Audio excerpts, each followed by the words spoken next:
fish report. Hanging at the fish report. Hanging at the fish report. For your latest news in high school sports, tune in to the fish report. Don't need no bed, don't need no pull when you tune in to the fish report. Hanging at the fish report. Hanging at the fish report. You got Craig and TK and Head that D tuned in at the fish report.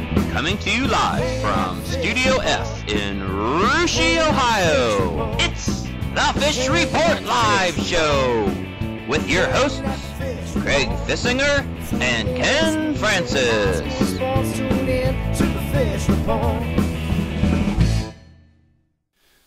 Welcome, everyone, to another Fish Report Live. My name is Craig Fissinger. That's Ken Francis. And back in our sound room, Heavy D's back this week. He was off last week, took the week off. Glad to have him back. And TK back there tonight? TK is here. All right. We're full house tonight. Of course, we know that. We were just talking to him a little bit ago. I don't think a lot of viewers realize this, Ken, but before this show starts, we get together about, 30 minutes, 45 minutes ahead of time, kind of hash out the week in sports, maybe call our guest, do a little bit of planning. But this is the easy part right here. It's the part before the show that's hard, isn't it? That's for sure, Craig. You know, we come in here about, like you said, 45 minutes early and discuss our game plan and get things ready for the show. All right, well, I'm ready to get started tonight. And who we got on tap for interviews? Big show tonight, Craig. We're going to be talking some Sidney girls basketball, Craig, one of the hottest teams in Division I high school basketball. And if it's the local Sidney Yellow Jackets led by Coach Megan Mummey. She's got her team sitting at 11-1 this year, first place in the GWalk North, as well as ranked number 5, Craig, in the state of Ohio in Division I. And then, Craig, we're going to go up north and talk to one of the tallest, or if he is the tallest player in the MAC, one of the tallest players in Ohio, Marion local star Luke Knapke, Craig. Luke is already signed and committed to play basketball at the University of Toledo.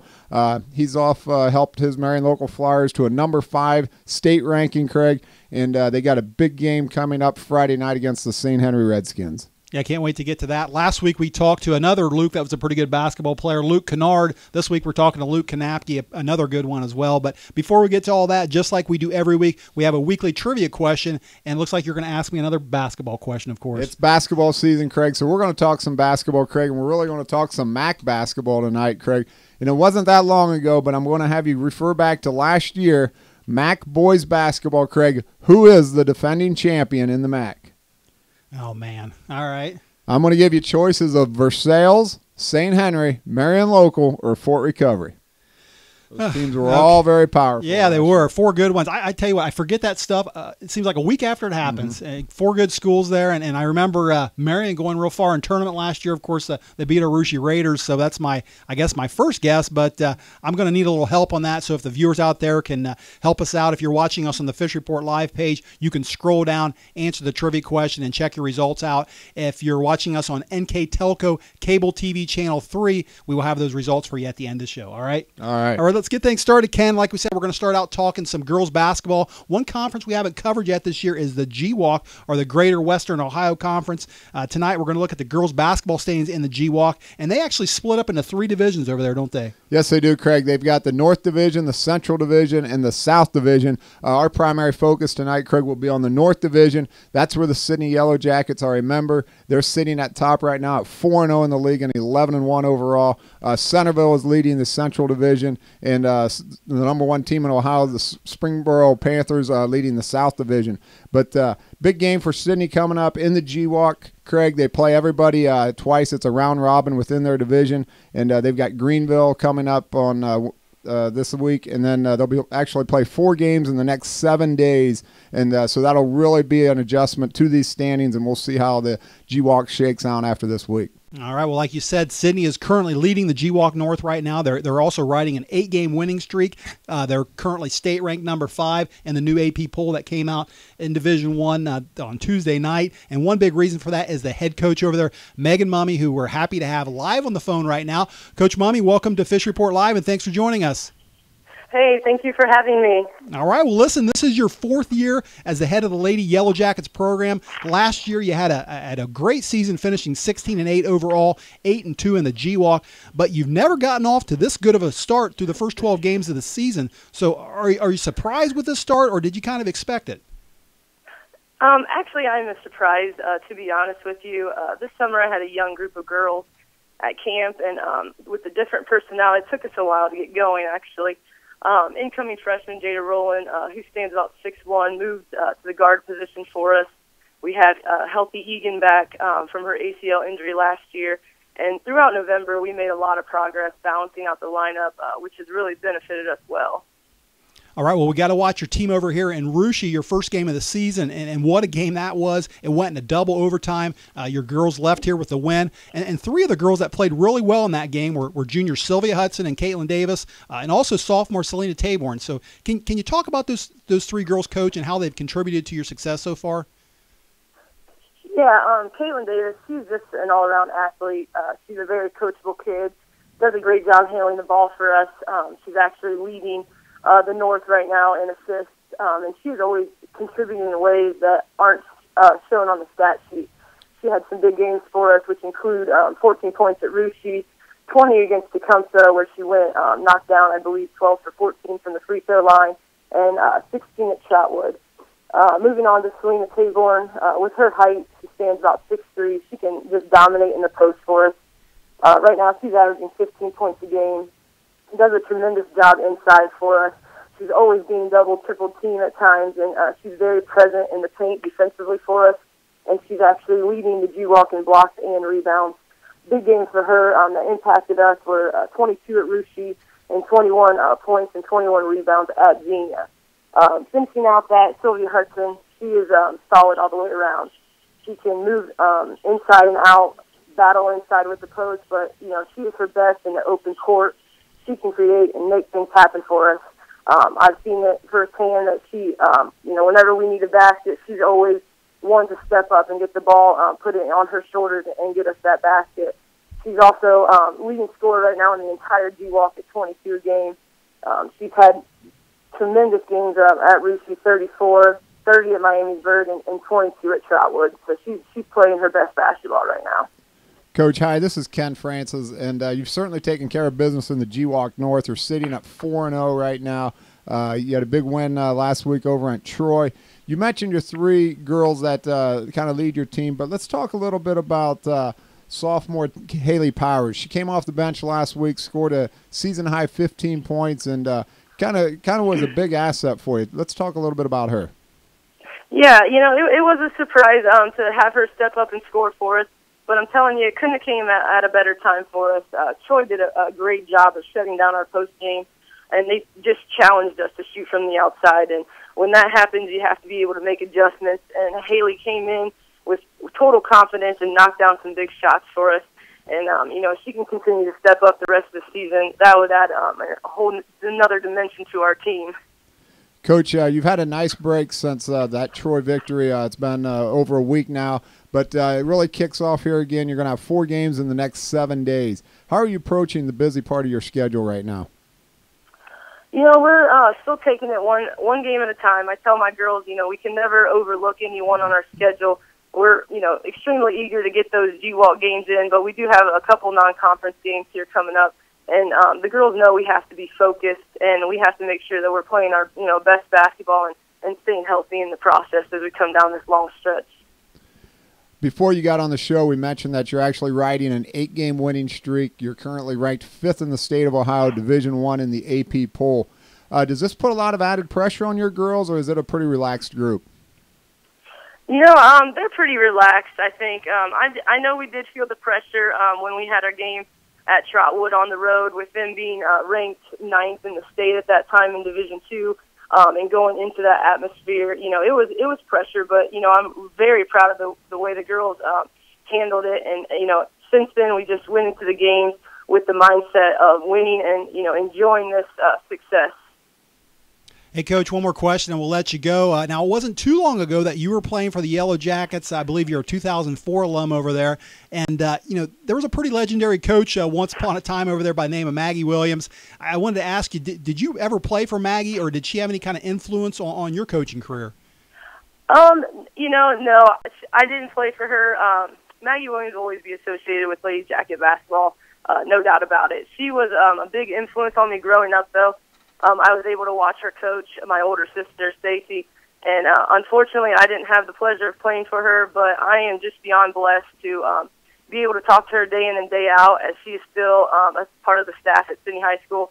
And she's, always involved in athletics any way she can be. And I've always, looked up to her as a player and, as a coach. And I just could, be more than happy to leave the legacy that she did at Sidney High School. Coach, I've got one more question for you before we let you go. You mentioned the youth on your team. I mentioned, I was talking to Craig before, how many seniors are actually on your team? Because I remember looking down in your roster when you played Russia, and I was like, boy, these girls are really young. So you're having great success, and if I'm reading into this right, I don't know if you've got more than 1 or 2 seniors, do you?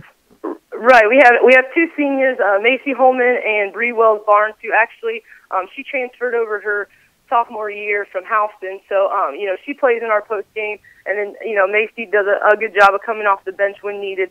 But the starting lineup right now is very young, with 3 juniors and a sophomore and a freshman. So I think we're going to continue to enjoy this success this season, but I really honestly can't wait for next season as well. Well, enjoy this season, Coach. You got them playing very well, and good luck to you the rest of the season. All right. Well, thank you. I appreciate you having me on. Thanks, Coach. Bye. All right, that was the head coach of the Sidney Lady Yellow Jackets, Megan Mummey. And Ken, she we mentioned earlier, she was 16-8 last year. She was 15-10 the year before that. This year she's already 11-1, so it sounds like they're going to have another winning season. And I think it's been a while prior to her coming there, before Sidney had a good season. So she's doing a heck of a job over there right now. She's doing a great job, Craig. Like we said, I've seen her coach the last couple years, and when they played Russia, particularly this year on opening night, and very impressed with her team, the quality, the fundamentals that they play. And, she really gets into the game, and, hats off to her. She deserves success, and she's got it going over in Sidney. All right, well, listen, that's going to do it for our girls basketball talk. We're going to take a short break, but stay right there, because when we come back, we're going to talk some boys basketball, including a big matchup on Friday with a very big player over in Marion Local, and Luke Knapke. We'll be right back. Well, I'm digging on you. I'm digging on you. What's poor boy to do? You got me acting a fool. I'm digging on you. I'm digging on you. I'm digging on you. What's poor boy to do? Got me black and blue. I'm digging on you. I've been watching from my window, and I just can't get my eyes off of you, girl. You don't know me, you don't know I'm looking. Oh, how I wish to be part of your world. Well, I'm digging on you.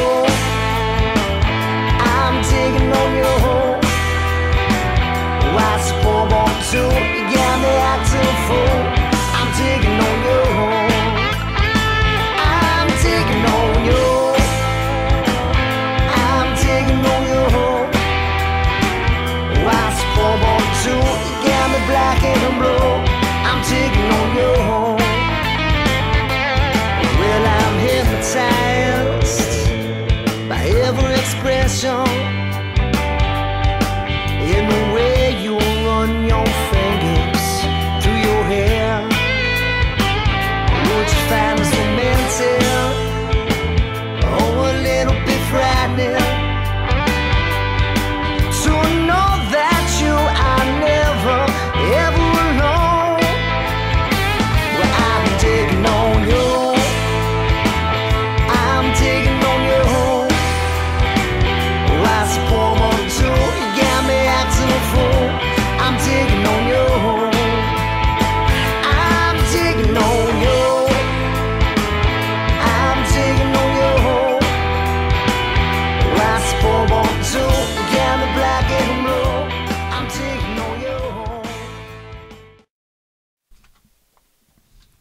Welcome back to the second half of Fish Report Live, everyone. Before the break, we were talking some girls basketball, covered the GWAC Ken, which we haven't covered that conference all year. Now we're going to cover the MAC boys. Haven't talked about them for a couple weeks. So let's take a look at the standings and see where we're at right now in the MAC. Well, Craig, like I mentioned a couple weeks ago, the MAC plays mostly non-conference games to start their schedule, and so the league is really just starting to unfold right now. But a big game Friday night, Marion Local sitting at 3-0 atop the division, St. Henry at 2-0, and then Versailles, Delphi, St. John's, and Coldwater all sitting right there with one loss just right behind them.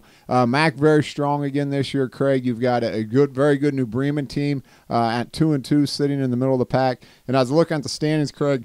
I see New Knoxville on 0-3. That's a pretty dangerous team sitting way down at the bottom there at 3-9 overall. So the MAC is strong, and it always is, and no exception this year. Well, yeah, like you said, you mentioned that showdown on Friday night between Marion Local and St. Henry. That's a pretty big one, and they got a pretty big guy over there by the name of Luke Knapke. We're going to talk with about it. We have him live on the phone right now. Luke, welcome to Fish Report Live, and thanks for joining us.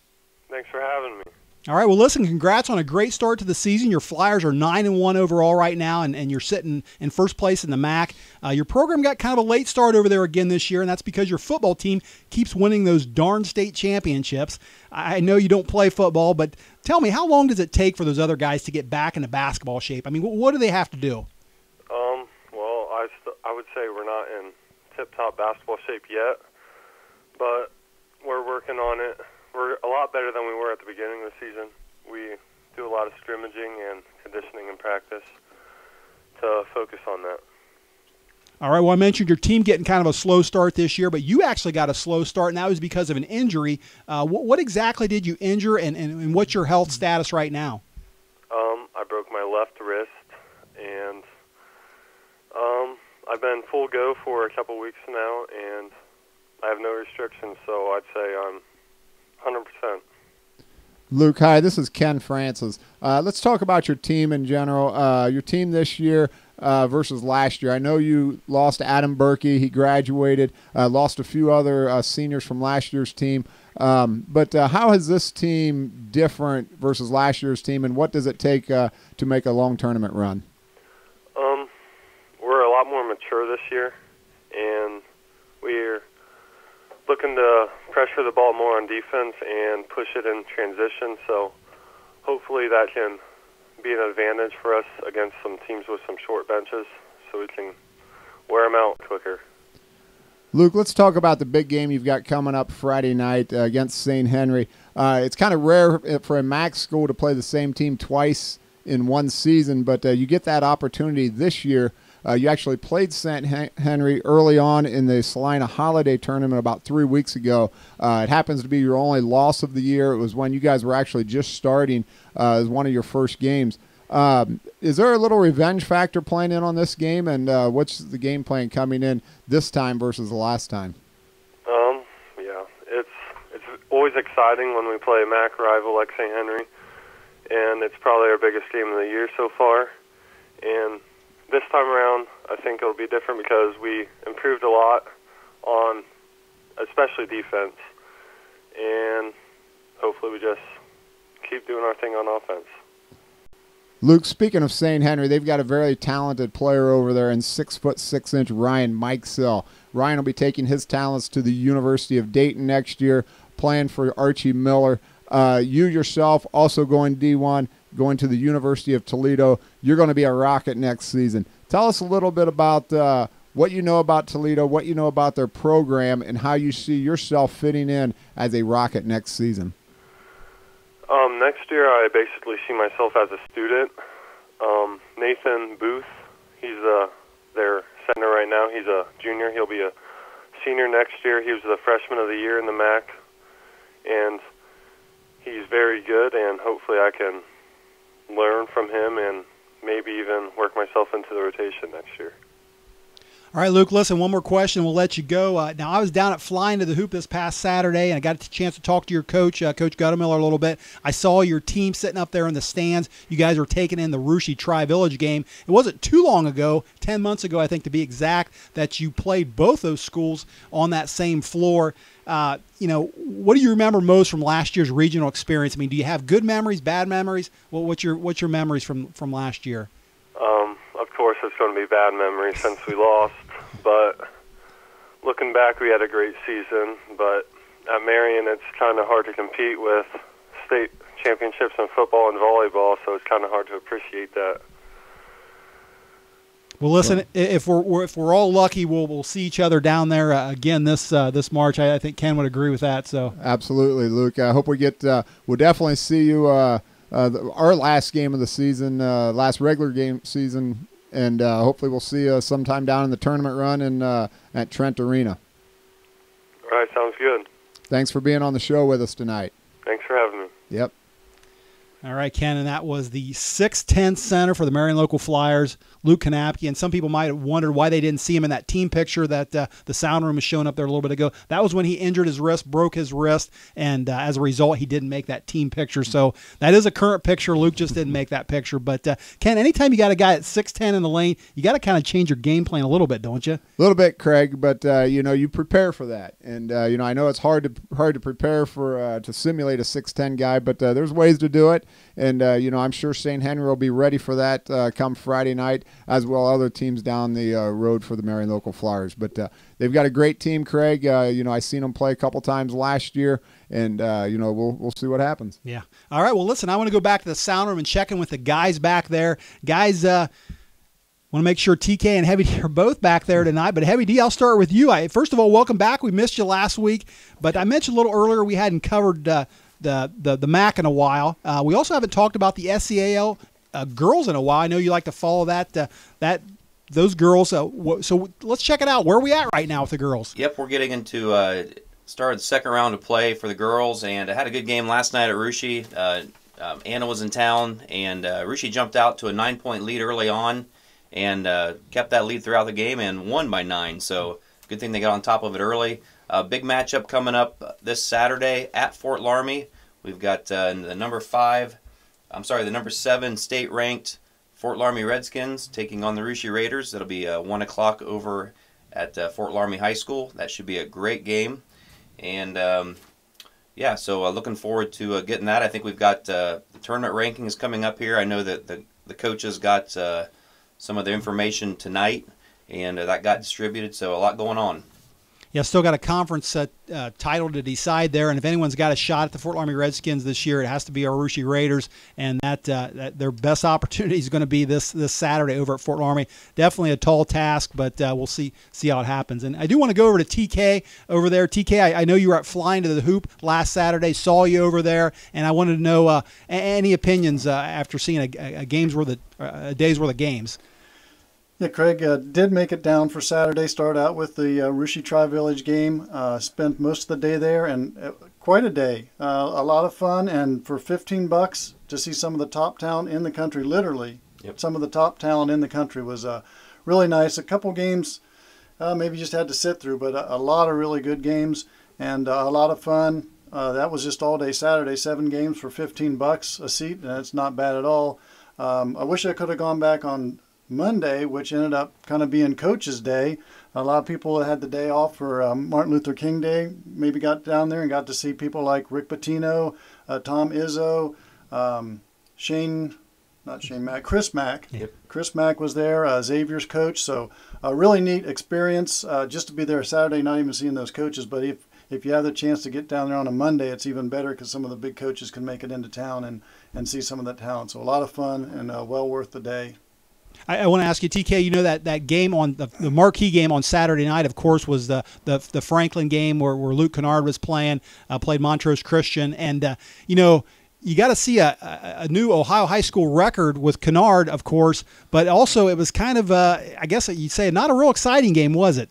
Not that exciting to watch somebody shoot 40 free throws during a game, unless you're a lover of statistics.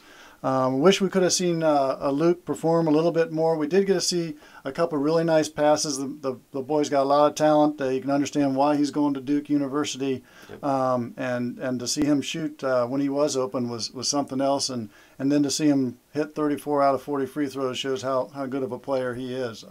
Quite a sight to see, even though it wasn't the most exciting basketball game of the day, I don't think. I think Ken said he woke. I know he was at the game as well. He said he woke up the next day hearing Dwayne Bachman's voice, didn't you, the announcer? Dwayne Bachman woke me up the next day. He said, Luke Kennard to the line, shooting a pair. So, but no, to reiterate what Tim said, it was a great time down there at Flying to the Hoop. I've seen some great players. Josh Jackson, the top junior in America, was down there. Phenomenal player. Seen a young Gordon fellow going to Illinois, Craig, and like you said, and Luke Kennard, take nothing away from Luke Kennard. It wasn't his fault that he shot 40 free throws. But I will have to say, the refereeing did get a little bit out of control there, Craig. But, all in all, it was a great time spent down at Trent Arena. First time I've ever been to Flying to the Hoop, and definitely not the last time. I really enjoyed it down there, and I'll be heading back. All right. Well, guys, thanks for that report. And, Ken, we got one more thing to get to tonight, and that is tonight's trivia question. Why don't you ask me it again, and I'll have the guys back there check on the results. Well, Craig, the trivia, we talked some MAC basketball tonight. We got a big showdown Friday night between St. Henry and Marion Local, which will ultimately help decide who wins the MAC. But who won the MAC championship in boys basketball just last year? Was it Versailles, St. Henry, Marion Local, or Fort Recovery? Yeah, I can't remember, and like I said, Marion Local was who I remember getting beat by in the regional finals. So the regional semifinals. But I'm gonna have to go with Marion because they did make a long tournament run. Guys, let's check the telemetrics back there. What do the viewers say? Well, if you go with the viewers, Craig, you will pick the Marion Local Flyers.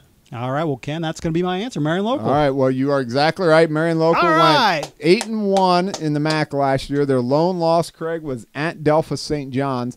So, again, we'll see what happens this year. But, yeah, Marion Local is the defending MAC champion. I thought maybe be a trick. Fort Recovery had a pretty good team last year, didn't they? Fort Recovery had a great team last year. Versailles, of course, had a great team. Kyle Arns went down middle of the season, and that kind of ended that run for them. But, yeah, very competitive league over there, Craig. And, St. Henry, Marion Local sitting atop the division right now. All right, good guess on my part. Well, that's going to do it for us tonight. I do want to say special thanks to our guest, Sidney coach Megan Mummey, as well as Marion Local senior Luke Knapke.